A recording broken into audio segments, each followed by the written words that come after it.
Hey guys, welcome back to another video. We've got a little something to discuss today. Some game happened last night. You may have seen it. You may have heard about it. It kicked off big time last night over in Madrid for an epic game of football. Manchester City, of course, are yet again through to the semi-finals, and yet again we'll be back to Madrid for another titanic encounter in the Champions League. I feel as worn down as the players may have done today, and these lovely gentlemen alongside me are going to drag me through my currently very jet-lagged state. I've got Mr. Joe Butterfield, the man of the hot takes over on 6 Extra. How you doing, man? You good? All good, yeah, all good. Thank you very much for having me on. My pleasure, always. Of course, I've got Mulv there representing Noisy Pod. How you doing, my friend?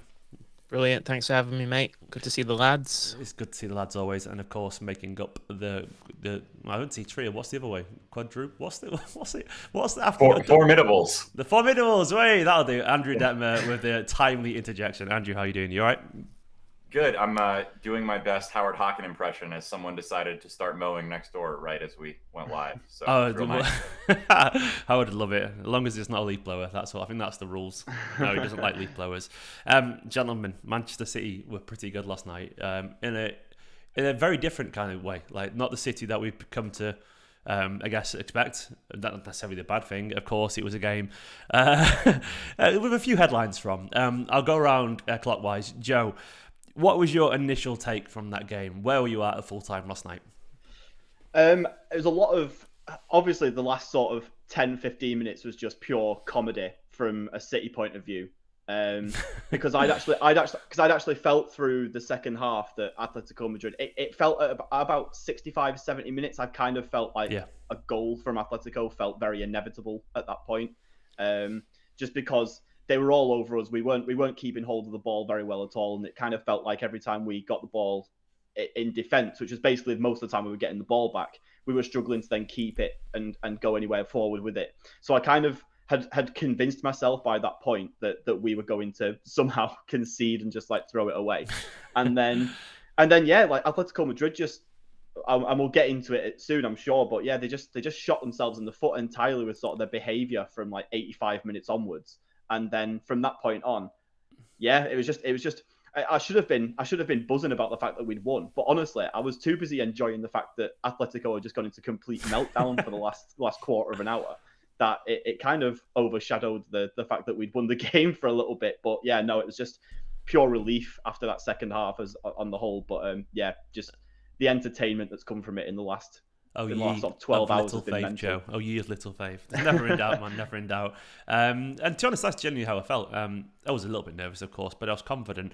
I understand the views either way. Andrew, what is it about Jack Grealish that really annoys Atletico Madrid? I mean, I don't think it's just Atletico Madrid. I think if you look at a lot of fan bases and ever since even when he was at Villa, he still was like the guy that other teams hated. And I think it's because he's that good. He knows he's that good, and he'll talk shit. Very, very like, he'd fit the NBA, wouldn't he, actually? He'd love all that shit 100%. talking. I advocated that we should have started Grealish because I think he would have annoyed Madrid so much, and because he hadn't played against Liverpool, like fresh legs. I just wanted him in Savic and Felipe's ears the entire match, so that they would just lose their minds and get sent off. And yeah. I honestly think it may have, like, I get what Pep was going for, but for me, I looked at that lineup and said, they're going to run out of gas in that second half, which I think we all saw happen. And that's why Madrid kind of came into it more in that second half. And so I was a little nervous. I didn't think we were going to lose, but I could feel momentum shifting Madrid's way. But yeah, to watch them implode the way they did, I loved it because I hate the team. I hate their manager. I hate pretty much every single one of their players. Their fans suck. Like, out of Europe. Bye-bye. Don't sit on the fence, mate. Don't sit on the fence. Tell us what you really think. So, yeah, no, very happy. Mulv, obviously scenes that no one wants to see in football. We all absolutely hate to watch those last 15 minutes. I can't even say that with a straight face. What is it about that stuff that's so entertaining? And in a way, was that the last 15 minutes sort of important as well? Like, did it mean anything? You know what I mean by that? Absolutely, it did. Yeah, very interesting to watch us, beat them at their own game. They are the #1 shithouse team in Europe. And to win in the fashion that we did, with those chaotic scenes at the end, which I had visions of, I'll be honest with you. I mean, whenever I watch them, there's always that going on. Yeah. So I had visions of it happening. But for us to, be the ones they were doing it against and to come out on top, I think it just adds to our, illustrious European pedigree. You could tell how much that victory meant for the guys on the pitch. Like every moment in that end, I mean, that John Stones celebration on that block and the way that they were all soaking in, like that's the kind of match that I think actually can be season defining, not in the sense that when we look back, we're going to say, this is the moment when, but to me, that's the kind of match that if your squad can get through that, particularly a team like us, who that is not the way we want to play. That's not the way that we train to play, but we got through it. You survived the crucible together. And those guys are going to say, no one can beat us. Like if we can do that, we can take this to anyone. We can win. And so I think that that's going to be a huge moment to kick on the run-in for the league, for the FA Cup semifinal this Saturday, and as we advance to the Champions League. Yeah, bouncing off that point, of course, we've had a few games in recent history that have been a battle. There wasn't, it wasn't exactly plain sailing against PSG, for example. That got a bit physical, a little bit spicy, so to speak. And you always have that when you're at any stage of the Champions League, any important stage of the Champions League, so to speak. But that was different, wasn't it, Joe? That really was different. That was that wasn't a little bit of spicy, some people losing their heads. That was essentially just a fight. At the end, it was a fight. It really was City being dragged down to a level that they don't usually occupy. That was essentially uncharted territory for Man City, and because we'd never really played a team in the Champions League like that, that willing to get that dirty and that physical. And I guess these tests, they can be really, they can really shape a team, can't they? I guess the title of this video is how important was a Man City Atletico victory, and I guess once again that leans in to how important the context of the victory was and how we got there. I mean, has this changed your perception of Man City in any particular way, Joe? I'm not sure how you felt beforehand, but does this change how you perceive this team as an individual? I think we definitely saw a bit of that, how we handled the end of this game. We saw a bit of it against PSG last year as well. Yeah. They very much did that. They very much did that same kind of. They tried to be a bit snide on us throughout the game, and as we did for most of this Atletico game, to be fair, we sort of kept our heads and didn't really rise to it, and we just ignored it and just carried on, did our own thing. Didn't stoop to their level of doing the getting involved in those horrible little tackles and challenges that they like to do. And then at the end, PSG just took it in a way to keep trying to get a rise of us. They took it up a level and up a level and up a level until eventually someone got sent off. And then the same thing basically happened last night, really. And I think that it's as much as we showed the ability to fight back in that last 15 minutes. And, things like Foden rolling back onto the pitch are just like perfect levels of it's just perfect levels of shithousery that you absolutely need. His momentum carried him back onto the pitch. It was a strong gust. It was totally natural. But yeah, it's that kind of thing is something that we've seen bits of here and there, but never in such a way that we did in that sort of last 15 minutes, where as soon as one of our for our players, it was just about get a touch of the ball before their player does and take the foul afterwards.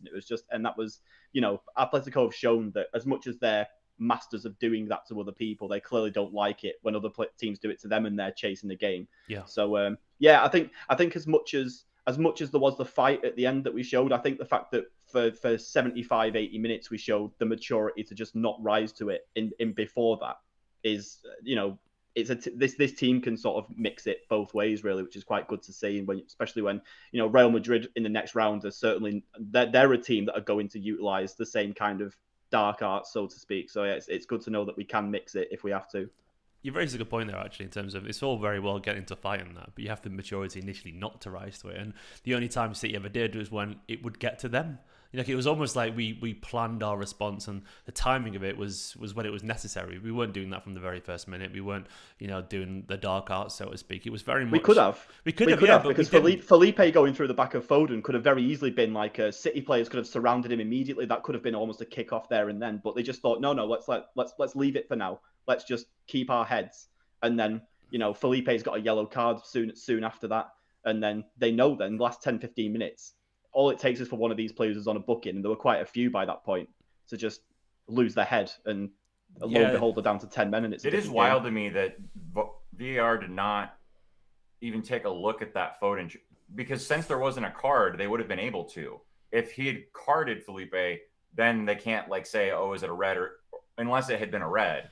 If it had just been a yellow, but no, there was no card. So why? I don't understand how that doesn't at least result in a yellow. I think that's a red card challenge. It's interesting. He's looking for him. He just goes right into the head, knowing what he's doing. Like, you never see them given as a red, do you? For like when it's like a challenge from behind like that. So the Rudiger thing too, when Rudiger just took. I think that was worse, by the way. The Rudiger one. I think that was just a forearm smash to the face, and I think there's like, I don't see referees ever giving them as red, because they'll just say he's one up for a header and his arms are in front of him, and it was one of those like strong yellows for me. I think a red I would have been like, okay, but I don't think it would have been like, for me personally, I don't think it was a guaranteed red. I think it was very much a ref does like, you do that and you do anything else again and you're off kind of type challenge. You know, like you've got one chance now because you've just you've pushed it there a little bit, mate. But I definitely see the argument. Mulf, for this, obviously, it's a very different game that we've got lined up against Madrid. This is very, very different. What can we take from this, you know, in terms of like do you think Pep will take any learnings from it? Because we didn't play particularly well. You know, was that understandable? You know, like, where did you stand with the performance, I guess, you know, personally? I mean, there's many different ways you can approach this, and they're probably all valid. But I saw a plethora of different opinions online. Yeah, I think when you look at the 11 that he played, he was expecting something different from Atleti. In that he played, and it has a lot to do, I think, with the game before against Liverpool, where we played a very pacey front three, and maybe it's for fitness reasons. He had to play the other lads, the more, what I would call the more controlled players, like Mahrez, Bernardo as your wingers, and I think he misjudged just how attacking Simeone was going to. Sorry, was going. That's going Simeone. to be That's Pep on the phone, man. He's happy about it. He's like, how dare you say I misjudged him? Do you know who I am? I think he misjudged how aggressive Simeone was going to play from kickoff. If you notice, he very quickly moved Bernardo out of the left wing. Because I remember saying to myself after about 7-8 minutes, like, Bernardo's really wasted out there. He's not getting by anybody, and they're not playing a low block. I think it was the perfect lineup for a low block, or the almost perfect lineup for a low block, because I think that's what he was expecting. And I say almost because I think Grealish would be in my low block killing side on the left always. But it's the greatness of Phil Foden, see, and how important he is, because you can just simply slide him from the middle to the wing to give you pace if you've misjudged the lineup. So, yeah, as far as what can we take from this, not too much, because the other Madrid side is going to play completely differently to this one. I think you take winning the shithouse battle, and you just put that in your pocket. Should that arise again, and you should need it. But as far as how it helps us for the next round, not too much, I don't think. I think that's probably fair as well. Hello as well to Lagan in the chat. It says, well, that 5-minute spell made the game worth watching. It did indeed. And hello to the wife watching. Hello, wife, as well. But yeah, it was. It's weird because they're such like one-off games, aren't they? Like the game at the Etihad was so different to the game away from home, and then Madrid will be so different as well. Personally, I'm quite confident about Madrid. Actually, Real Madrid. I don't know why. I feel like I was very happy that Madrid pulled it off compared to like Chelsea. I would still be confident against Chelsea. But Chelsea are more like Atleti than Real are. Like Real, both agree with that. legs showed vulnerabilities that I don't think the other two teams have. I actually agree. I agree with that. And I think that's also, once again, it leads back to the title about how important the victory was. I think we've once again put ourselves in a situation where we're playing the kind of European giant that I think we can beat, but that also carries that prestige and that heritage that he gets you up for the game instinctively. Like there's no motivation needed. It's Real Madrid in the quarterfinals. And to me, that's huge, isn't it? It's absolutely huge, and we have to be favourites, Joe. Right? I mean, I know it's very early to say that because we don't know the context of where we're going to be when the games come around. But this is looking pretty decent, right, in the Champions League, Joe? Yeah. I think I'm with Andrew. I think I would have much preferred to have come up against Madrid than Chelsea. I just don't. I mean, I don't particularly enjoy playing against Premier League teams in the Champions League anyway. I think you don't really want to come up in a knockout tournament against someone who knows you from playing in the same league as you. Yeah. You want to come up against Madrid, who they'll have all watched plenty of Manchester City and know what we're about, but it's not the same as having played us twice already this season, is it? And I think. Yeah, I think playing against a familiar opposition as well leaves Pep open to and we won't get into this too much, but it leaves him open to overthink it and maybe like try something a bit clever. But coming up against Madrid, I think we should be favourites. Like their midfield is not the midfield that it was 5 or 6 years. Well, it is the same midfield it was 5 or 6 years. It's exactly the same. Yeah. That's the problem. Which is exactly the point. Yeah, like don't get wrong, you've still got Modric is still capable of the madness that was that Rodrigo goal the other night. But ultimately Toni Kroos is not the player that he was that long ago. Their defense has lost Varane and Ramos, who those two were great for them at one time, and now they've got a centre back partnership that, off the top of my head, I'm not even sure what it is. It's just, but yes, Benzema is obviously the big problem, and I think that keeping him out, but also in these kind of Champions League games against big teams where we've come up against one, but like we came against Haaland against Dortmund, and against Benzema previously. Yeah, did he really touch the ball against us much, Haaland? Like I think we've done quite well and same with Mbappe with PSG as well. That. We've done quite well to sort of keep these kind of big the big focal points quite smothered in these kind of big games. Yeah. So I'm hoping if we can do that with Benzema against Madrid, then they've obviously got quality all over the pitch. The Real Madrid, but I think we should be feeling confident no matter what. Well, that's the thing about how we play, isn't it? Like the teams just get less of the ball simply because of how we play. So instinctively, they're going to have. I don't know how. I can't do the maths of this. How much little ball they get, but either way, City's possession is so much higher that fundamentally speaking, Benzema and Cohen they're going to get less touches of the ball. That's just a byproduct of how Man City play. So that's a defensive tactic in itself, isn't it? Our possession football. So and Stephen, going back to your point about us being favored, I just took a look at the 538 models, which I adore. So Liverpool are slightly ahead of us in terms of likelihood to make the final. So they would be predicted to win 80% of matchups against Villarreal. We are expected to win 74% of matchups against Real Madrid. So just a 6% difference. I didn't even know. Did Villarreal go through? I've not paid any attention. That is the first time I've thought about last minute goal against Bayern. Fuck! Honestly, that sounds mad. But I'm putting this down to jet lag. I did not even know it had happened. I forgot about it entirely. Wow. Okay. Well, that's a big twist. Okay. Well, Liverpool have got to the final already. Good stuff. I mean, hey, I honestly. Don't say think Villarreal will beat Liverpool in the semi-final. No. I don't think they're going to beat them. But in can't terms believe I of didn't know that. That's just thrown me. Genuinely didn't know that. Like Bayern this season have an incredibly low floor, and they're hitting it fairly regularly. Particularly, I think, as Nagelsmann is trying to adjust the team. So if you're telling me like two teams that both were inferior to Liverpool, and one of them is a team that Emery has drilled well, like I actually would put money that Emery has a better shot at pulling off the upset than Bayern would. Do I think it's going to happen? It's a safe bet right now, I'll be honest. They haven't got much of a chance of proving you wrong there. So yeah. But no, a lot of people seem to think Villarreal will be a more stern affair. And I guess if they got past Bayern, which I'm still and Juventus. And Juve as well. I mean, they are a very good football team. And to be honest, I watched quite a lot of the first leg of Liverpool Benfica when it was their strongest team, because I was doing the whole watch long where they had both games on. But Liverpool didn't impress me in the slightest during that game, and they didn't impress me that much against City either. Benfica created a ton of chances. Villarreal confident, nothing to fear. Some great footballers. I like Danjuma, who can make something out of nothing. That's interesting. Having said that, Liverpool of course reaching the final, and I cannot get behind the idea that they're not. Jack, by the way, who's just put a super chat saying quite simply, "Ake, mother flipping Ake." That is all. Nathan Ake, by the way, talking about cult heroes a bit on Twitter recently. I mean that performance, Mulv, that was impressive, wasn't it, from Ake?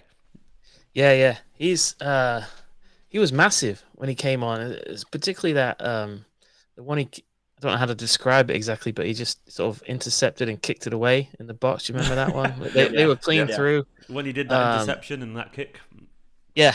Yeah, it's good Sorry. stuff. Yeah, it was funny. Big analysis coming from this side of the pond.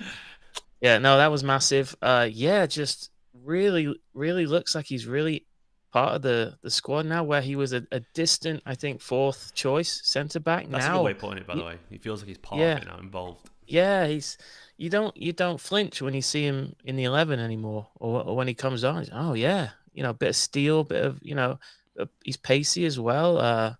Makes big tackles at the right time. Yeah, I've been very impressed with him.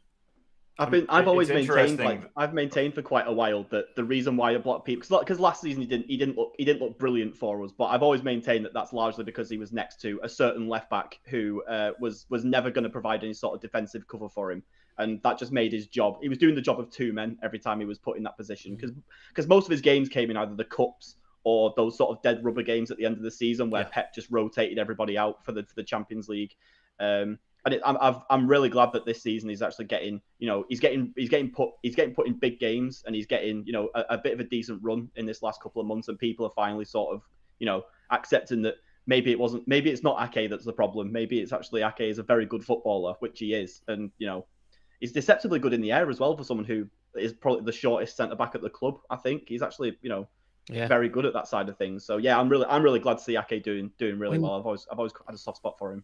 When you have a squad as talented as City, you don't often have players don't have the luxury of getting a run of games all the time to get up to speed and get to their top form. So when you have a player that can come in a big match like that, I mean, a Champions League quarterfinal in Madrid, and we're going to need going forward players that can come in and role play like that without needing a run of games.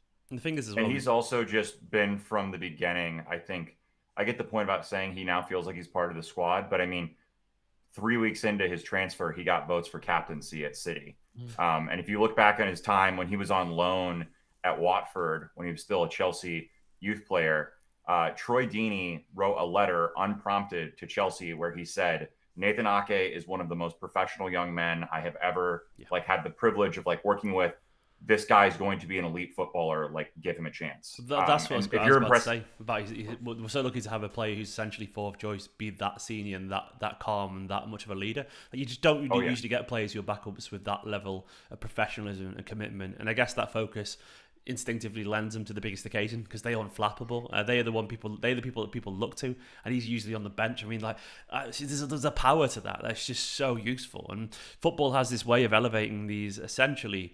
These people who are usually the supporting cast, it has a way of making them stars. And last season, Zinchenko had his time, in the spotlight. Ake, obviously a very different profile of footballer, but right now it feels like he's having his own personal moment. And these little things as well, especially the way that it's unfolded, once again, the stars are maybe aligning for Ake for not good circumstances. Walker and Cancelo, they could be out for the next round potentially.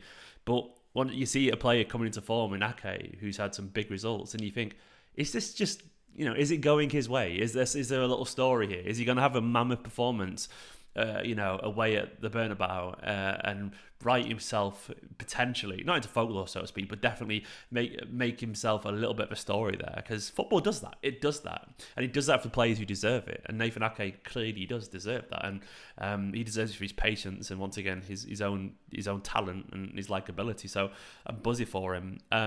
Also a nice little story as well for Fernandinho, of course. Joe, he just announced he's leaving, came on like that. We needed his steady head last night, didn't we? And he made a difference too. Yeah, it was. So when he first came on, I think the first thing that he did was get immediately ran past by someone, and I think he went in with a bit of sort of a rash sliding challenge. And I thought, oh God, he's 36 years old, isn't it? This isn't the same Fernandinho. There's nothing wrong with being 36, by the way. But from that point on in the game, I don't think he didn't really do anything wrong from there on. I think he was surprisingly a bit more advanced in the midfield than I thought he was going to be. He spent a lot more time in their half maybe than I gave him credit. I thought he'd just be screening the back four next to Rodri and just putting in the kind of shithouse tackles that we all know Fernandinho. That was kind of Fernandinho coming on was the point where I went, right, we've entered shithouse mode now. This is what we're gonna go. Yeah, we're gonna give Atleti a bit back here.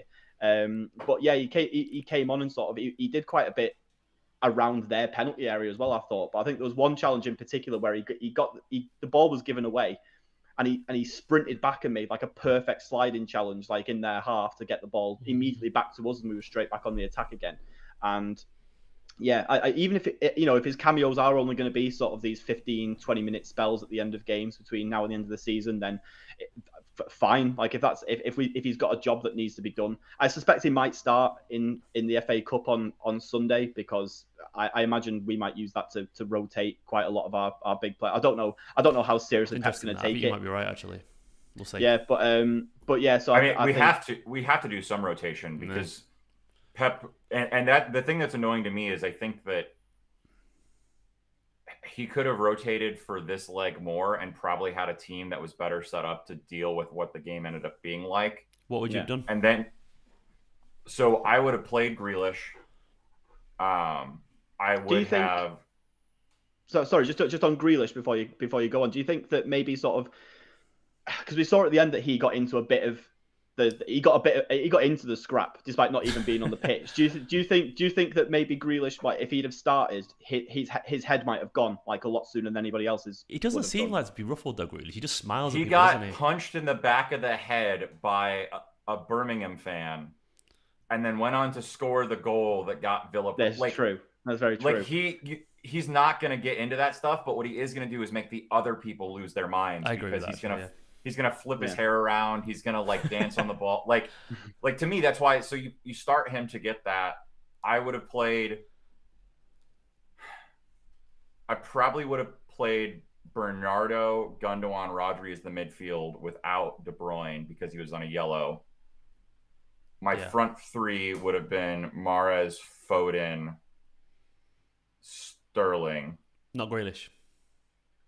Or no, sorry. Yeah, so Mahrez, Foden, Grealish. Okay. Sorry, I forgot where I was putting Grealish in there. No, as I was looking. And then my back four would have been Walker, Stones, Laporte, Ake. Okay. Cancelo rested because one's the same reasoning, I guess. Well, rested, but also I don't want De Bruyne and Cancelo out there if we don't need them because of their yellow cards. And now we don't have Cancelo against Madrid for the first match because he picked up that the consecutive yellow card. We're at home, aren't we, for the first leg? Is that right? We are. Yeah, we are, which is interesting. Jameson, by the way, Jameson Tanner with the super chat said, could we see a Stones, Diaz, Laporte, Ake back four? I think that's very possible, given this. That was my immediate thought when he got the booking. That's solid, to be fair. I'll give it that. That's not an easy. I mean, that's rough on Zinchenko. Yes. I will say, like, it almost, as much as I don't want us to get rid of him, I feel like if he's not getting in when Walker and Cancelo are both going to be out, although to be fair, Walker was in just a walking boot and was putting weight on the leg, which to me says the injury may not be as significant as initially. Yeah, I think he might be okay personally. Maybe he might just miss Liverpool or something, as caution. But I don't think he's going to be seriously injured either. Like the amount of times you roll your ankle just walking in life, and then it looks, you don't ever see a replay of it because we're human beings living a normal life. But I bet it looks horrific when we do it. I bet it genuinely does. But I'm pretty certain he just like tweaked it a bit, and he's like, a bit sore. But your ankles are pretty stretchy. His face when he was on the floor, though, he looked like he was seeing demons or something. I think he was acting. I still put this. I genuinely think he was acting, and I can't prove it, but I think he knew it was sore. I hope so. Yeah. But I was genuinely thinking. But you don't. Yeah, exactly. I was genuinely thinking like this guy's out for the season. Basically, if he was acting, then give that man an Oscar. Guy needs it. He'll be getting slapped by Will Smith before he knows it. Like I'm very happy for him. So. Cultural reference there, yeah. I'm down with the kids. But I mean, that back line to me, I think we're almost certainly going to see it if the injuries are serious and if they're out, because I don't think we've really got much choice. It is tough on Zinny, but it is what it is, unfortunately. And that is it's a very solid back line. We're not going to see many chances with that, and that's a focused, organised back line that. Well, Benzema will have a tough day there in theory, and I want to talk a little bit about Stones though, Mulv. I thought he was absolutely phenomenal. I mean, obviously, at one point, Joao Felix turned him. Joao Felix will do that to everyone who give him enough of the ball eventually. But that was the only thing I could think where nothing happened as a result of that. But that's the only mistake in inverted commas that I could think of. He was just sensational, and the photo of him as well at the end with the Man of the Match award. He looked really happy to get that, like in a way, like, man, I'm quite good at football. Like he knows that, but he looked so happy to get it. A big performance, right? Yeah, massive. I believe is it the Atletico Madrid president has accused City of prehistoric football, something like Prehistory. that. Yeah, yeah. Prehistory. Prehistory football, yeah. I Basically, think he meant basically, prehistoric, but he just didn't know how to say it, I reckon. Simeone used prehistory like last week or so. Like That's got to be it's a It's word brilliant. that it's I assume it's just a translation thing, isn't it? From yeah, whatever. it gave me Yeah. like we were playing like really old tactics or like outdated tactics or something like that. But it wasn't like a low block or anything. It was just John Stones being absolutely immense. I like the idea You of know, it prehistory, was. by I the way. mean, not to discredit the other defenders; they were great too. But Stones stood out like just like a brick wall, and he was fantastic, and I love it. I think we all love John Stones, don't we? he has the same aura to me now that Kompany did, where he just like bigs up the guys around him, and Diaz kind of has that too. And it's like for me, it's why I like Diaz and Stones as a pairing far more than I like Laporte and Diaz or Laporte and Stones, just because I think the two of them, they both take so much responsibility for everything on the back line, on either side of them. They're communicating, they're talking to the guys in front of them. Was it PSG where Stones, Diaz, and Zinni like all dove in to like stop and they were like slide. Like that. That's the level of commitment I like and I want to see. And I've always loved Stones, and for me, the stuff that were kind of his early issues were all off the pitch, but they were affecting his on the pitch. And I think now that all of that's kind of settled, you're seeing that a focused John Stones is a top 3 center back in the world. He's just grown up, and it's sometimes as simple as that. Yeah. I know for a fact that the City considered a bid. I think it was from Spurs for him actually at one point, and they were very close. It might even be Mourinho. Was it Mourinho? I think Mourinho was there actually, which is interesting. I'm pretty certain. Was it Mourinho? At Spurs? What a lucky escape for John Stones that is. And also, can you name a less Mourinho center back than John Stones?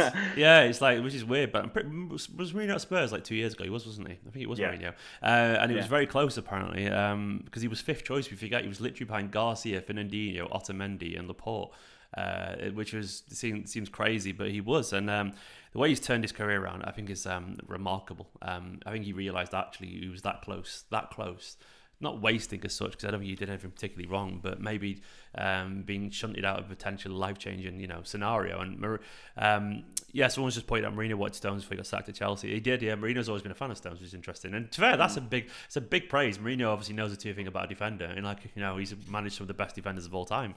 So fair play. But I was buzzing for Stones last night. I think he deserves to play so much more than he does. It's really weird because I think we're blessed with a collection of centre backs that most would absolutely die for. Maybe they'd just kill to have two of the ones that we've got. But what with Stones being so, this might end up being I don't know if it's how big a question this necessarily is, but would you all agree that if Diaz comes back into the squad when he's back from injury, it's Diaz and Stones, or do you think that he'll be Diaz and Laporte, I reckon? But I want it to be Diaz and Stones personally. I think there's something to be said for how we were last season when the tough got going. When going gets tough got going. Last season, I thought those two were impeccable in the run to the Champions League, and I don't think it's a coincidence that we've seen a couple of patterns that Guardiola had last season in the Champions League. I did a video with these guys recently where I said, was he Gundogan, Bernardo, and De Bruyne in the same team? And I think eventually history starts to repeat itself, and I think Pep might look at Stones and go, he's earned it. He can't ignore a man of the match, can he? Can he? No. Can he? Will he? I hope not. I think the important takeaway is that they're all brilliant. Even Ake's in there now, just making a case for himself. So it's like it's not bad. Probably the deepest team at centre back in Europe. Having said that, Mulv, we won, but at what cost? Because obviously, we're looking at potentially a few injuries. De Bruyne, we don't know what's wrong with him. We don't know if Kyle Walker's injured. Cancelo, of course, will be fine for the weekend because that's only a suspension in the Champions League. But it's the kind of game where you wouldn't be surprised if someone's just out. You don't know about if someone took a knock that we don't know. How are you expecting City to approach Liverpool now? How much weight and impetus, that's not the word, impetus will City put on Liverpool, this game? Do you think Pep will make some changes that will annoy the fan base in terms of taking it relatively lightly? What do you reckon? Ooh, that's a tough one. I think they've got to feel pretty confident about how we fared against them at the weekend. We were better. He did he did play his, like I called him, his control sort of wingers midweek. So Jesus will be available, right? What Jesus was wrong is with Jesus? I didn't even realise what was wrong He's with fit, him. he He was got fit, suspended. suspended. Oh, you're right. Yeah. Sorry, miles off there. Apologies. I'm putting down to jet So lag again. I'm thinking I'm thinking Jesus and Sterling for this one. Mm-hmm. Will Has to be, doesn't come it? back Really? in. It has to Yeah, be. yeah. So I don't know that he's got much choice in a lot of areas. Grealish But probably the other forward there. yeah, I think Grealish yeah, plays. I reckon almost certainly. yeah, yeah. So I think he's set it up already with who he's played in the last two games. So De Bruyne would be a big miss. It looked like his calf. He was icing his calf to me. Asan Uh, tweeted out that someone in Belgium who's close to like the national team, and so obviously they hear it was like a contact injury, Oh, and so there's swelling, but not. What I They hope didn't expect it to be bad. is that he knows his own body, and given what happened last season, as soon as he got knocked, he was like, "I'm out. I'm out." In terms of like, do not risk me. Yeah. Because you get to a certain level of experience and age, and he's been through so many injuries that I hope KDB was like, "I'm not fucking doing this again." I'm gonna take myself off the pitch. Especially not with how physical they were being as well. It's not worth it staying on for. If he stayed on for another 25, 30 minutes of that game, then if he's already got like a bit of a knock from whatever he's got that's took him off, then if you just try and keep with the next half an hour, who knows how much worse it could get? Because I think they would probably see him limping and they go, "This guy, let's target him." I agree, absolutely agree. We don't know if it's that, but I hope it was that, because not every knock is a long-term injury. It can sometimes just be the player preempting their own injury, couldn't it? So hopefully it'll be that. Either way, I wouldn't be surprised if De Bruyne is rested against Liverpool. Personally, it could be, as you said, Fernandinho could come in. It could be Bernardo, Fernandinho, Gundogan. It could be something like that. It's kind of necessary, isn't it? Really, Andrew. We haven't really got much choice, just because the Brighton games after that, and Brighton's huge. It's absolutely huge as well, which is. They've been struggling a little bit more recently than they have been, but it's certainly it's not ideal that we're playing Brighton right after this match. But yeah, I mean, I think for me, I would go Grealish, Jesus, Sterling. I don't want to rest Rodri, but I think you have to because he's just played every minute. Rodri, Gundogan. Yeah, Rodri. Either Rodri, Gundogan, maybe a two-man pivot with Gundogan kind of sitting in like the 10 position. And then you have Fernandinho and Lavia. Like, I don't know who you use in midfield where you aren't risking like someone blowing out a hamstring because of how much they've run. McAtee. Imagine Pep just goes to Delap and McAtee. I wouldn't complain, but I would complain about Delap. McAtee, I'm okay with. The thing is, if you play the pace, Delap, I think you'd be fine. I think we're overreacting. If you play the pacey forward line, you've got to have a De Bruyne-esque passer. Yeah. To put them in. So who's that going to be? Who is that going to be? Gundogan's quite good at that. Yeah, Gundogan will be one. But he's also. But again, did he play the full 90 yesterday? So he did, but he didn't play against Liverpool. So he didn't. You're right. So yeah. So hopefully then if so De Bruyne is if we assume De Bruyne is fit for next. People say Brighton, maybe Foden could be a little bit deeper. It's not the worst shot in the world. Won't be surprised about that. I just can't imagine Foden. Well, I guess Foden didn't play the first leg until like 65th minute or something. So then, I think he'll be fine energy-wise, Foden, because Foden's a lot more sprightly than the others. And so maybe you do go Foden in like the third midfielder. The back line, I don't know what you do because I think you actually need Stones in the court against Liverpool. Wonder Diaz. And I don't think you can. I would love that, but also, do you want to rush him back to start against Liverpool in a final when he's got no game time in several weeks?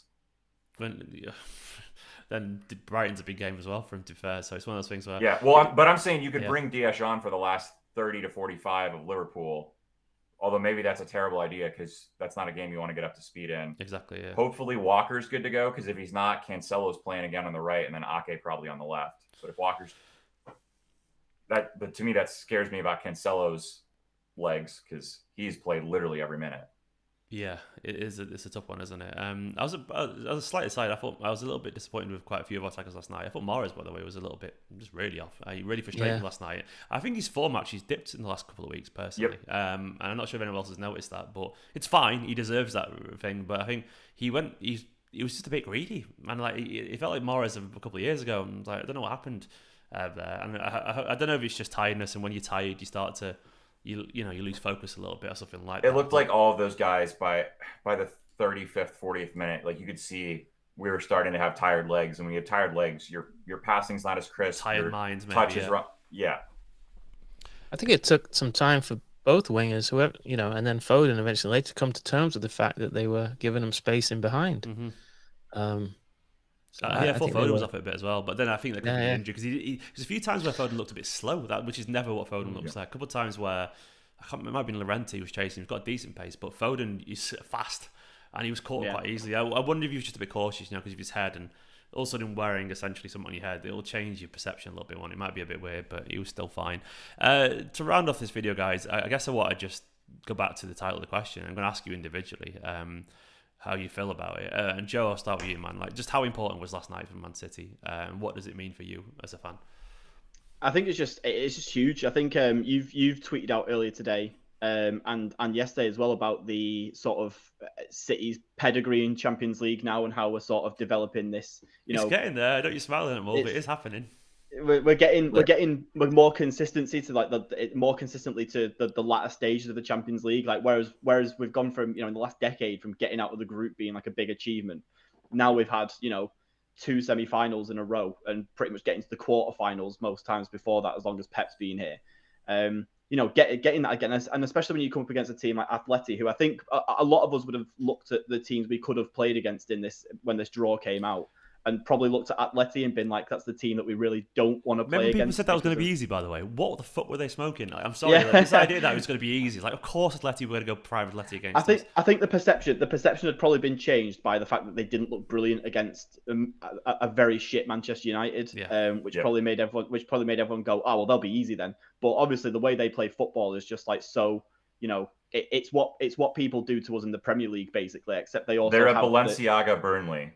Yeah, no one's ever said that before ever. I like it.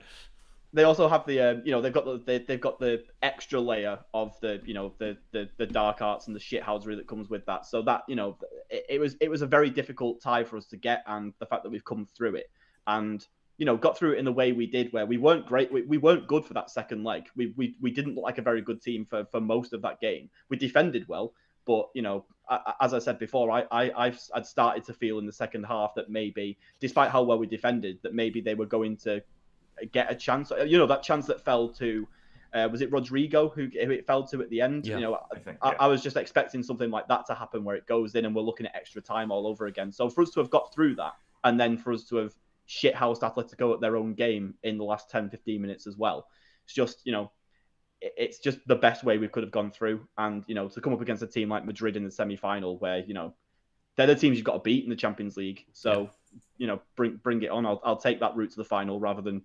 Benfica and Villarreal. Andrew, how important was Man City's Atletico victory? I mean, I think it's important for the club, because I actually think even if some people would say, like, I've heard some people saying they think one of Liverpool and City will win the Premier League, and then the other's going to win the Champions League, just because I think people looking at it, that it's going to be pretty difficult to do both of those things, kind of with the way things have been set up. But I actually think that if City had lost last night, I don't think we go on to win the Premier League title, because I think that would have been catastrophic for morale in the team to go out that way. So I think this is going to spur them on. They're going to take a lot from the fact that they were tested, maybe more so than they ever have been, and they've survived. And then also, like I said, I hate literally everything about Atleti. So like it's a victory for City. It's a victory for people who aren't racists, fascists, people who like attractive modern football. So I've got to say, by the way, I do some work with the club anymore, and the views of Andrew are not my own. I'm not getting involved. I am not getting involved in a storm with that there. But I can laugh, but I'm definitely not getting involved in that. I will. I'll back you, Andrew. Noisy Pod will back you. Completely independent. We'll back you. There we go. Like I'm Joe not saying I Butterfield disagree. will back you. I'm just saying it's all right. We're 47 minutes into the video and no one is watching this. I guarantee it, from the club. So it's fine. Mulv, how important was Man City's victory over the dirty allegedly something of an Atletico side last night. By the way, I'm not pulling punches. I'm going to Wembley tomorrow with Man City actually, which I'm quite excited by. Cool. So yeah, I'm very excited by that. So Wow. yeah, no. No, I just think everybody's very satisfied. The fan base, the players will be very satisfied with winning that way. Somebody told me that we could get away with a draw at home in the first leg, and I thought, nah, no, you're going to a cauldron. Yeah. You need to take a lead there, at least one goal, and we did that and managed to escape. So I just think there's a huge level of satisfaction beating them, and just the way we did it will add to that. So again, I was smirking early when we were talking about European pedigree, but it does pad our pedigree in a different place, which is winning by being shithouses. And there's many ways to skin a cat, or many ways to beat a Simeone, I guess. And like we're learning these ways, and ultimately that all matters. And for me, I thought it was absolutely huge. I think mainly because some people still doubted that we could do that. And the more questions you answer, the more imperious you seem to your rivals. And I guarantee you, Real Madrid watched that and thought, oh, this is going to be really difficult, because they know we can play good football, but they ain't seen us do that. And that is what makes us an absolute terrifying proposition, because you can out-football us if you can't out-football us. And we proved last night that you can't out-battle us either. And that, to me, is the most complete package that you could probably ever ask for a team. Someone asked earlier on the comments, why did City stop playing football in the second half? You don't choose to stop playing football. You don't. When you get tired and things go wrong, you can't be who you want, because people forget how Man City play is the most complicated way to play in football. Like we play it the hardest way possible, because it's high risk, high reward, and that's why we do it. But as a result, it's probably the easiest way for it to break down to, because it's so difficult to do that if you get tired, if you're getting pressure, you're in a cauldron, the game starts to rack up behind you after 2 mammoth battles in recent weeks. Every now and then you will lose the fundamentals, you'll get tired, you'll get leggy, and you'll start to lose the quality of passing. So when that happens, all you got to do is just, it's there basically. It comes with spirit and heart and all those cheesy words. So that's what go on, Wolf. I think the better question is, why didn't Madrid play the way they did for the first leg and the first half of the second leg? That's what their fans will be asking. Maybe they just except they won't, because Simeone has those people brainwashed like a cult. Like, they were acting like they had been wrongly aggrieved by the refs and like City, like that. Classic fascism. I genuinely couldn't. I genuinely couldn't believe it when it got to, I think, after the red card, and Simeone's like applauding the crowd and taking it all, and they're all loving it. I'm what was that about? He was applauding the refs like sarcastically. Like that's everyone what he was doing. Everyone on the pitch has done this to themselves, and yet here you are acting like you're being really hard done by. Like anybody, I hope all of those went home and looked at the reasons why those players got sent off, and have gone. No, if you look at the Madrid fit, like they're all like, oh, like we were so close to winning, like Simeone's tactics almost worked. They were close to getting a draw, you know what I mean? On the tie, yeah. They weren't even close. Like they were losing, and I don't know if you guys were watching like the post game when they're showing, like the entire stadium stayed and were like scarves up, like screaming like "Atleti till we die," like proud, like excited. Like he knows what he's doing to me, doesn't he? I must admit, he's a good performer. I cannot deny that. This lot deserve that football for the next however long Simeone is there for. Like they congratulations, you spent £100 million on a wonder kid and turned him into like not even useful. On that note, guys, thank you very much for joining me. Of course, go and give all these wonderful people a follow. Their @ and Twitter are in the link in the description below. It's been a fantastic chat. I've realised we're 50 minutes in, and it's Friday night, so I won't get a drink or something. Sorry, Nicholas, you can't. Thursday here. Thursday. Night. It's almost I said Friday because it's bank holiday, isn't it? Bank in England holiday. tomorrow. Yeah. So in England, so Nicholas off to work tomorrow, so I'm going to treat it like a Friday. I'll be in bed by 2 hours from now, guarantee you, because I'm knackered. But either way, it's been wonderful. Joe, thank you so much for coming on. Thank you very much. It's been a pleasure. Andrew, thank you so much for coming on and slagging off Simeone. Ruining Stephen's career. Cheers, sir. Always happy to do so. And likewise, Mulv, thank you very much, mate. My pleasure. Thanks to all the lads. All the lads are good lads. Hashtag Andrew hates him. I don't know about that. I'm too tired.